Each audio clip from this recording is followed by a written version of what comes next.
పవన్ కళ్యాణ్ గారు అధికారకాంక్ష లేని వ్యక్తి. ప్రజలకి సేవ చేయాలని చెప్పిన ఆలోచన కేవలం రాజకీయాలే కాకుండా సమాజంలో ఒక మార్పు రావాలి, సర్వమాన సౌభ్రత్వం వెల్లివిరియాలని చెప్పి ఆలోచించే వ్యక్తి.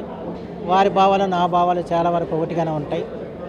అలాంటి పవన్ కళ్యాణ్ గారి చేతుల మీదకి ఈ రోజున అవనగడ్డ నియోజకవర్గానికి జనసేన అభ్యర్థిగా బీఫారం తీసుకోవటం నాకు చాలా ఆనందాన్ని కలిగించింది. అంతేకాకుండా వారు ప్రతిజ్ఞ కూడా చేయించారు. ఆ ప్రతిజ్ఞకు అనుగుణంగా ప్రజల గురించి నిరంతరం ఆలోచిస్తూ ఆంధ్రప్రదేశ్లో మన రామరాజ్యం తేవడానికి శక్తివంచన లేకుండా కృషి చేస్తాను. అలాగే అవనగడ్డ నియోజకవర్గాన్ని అన్ని రంగాల్లో కూడా అభివృద్ధి చేయడానికి నేను నా శక్తివంచన లేకుండా కృషి చేస్తాను. ఎందుకంటే ఇది నా చివరి ఎన్నికలు.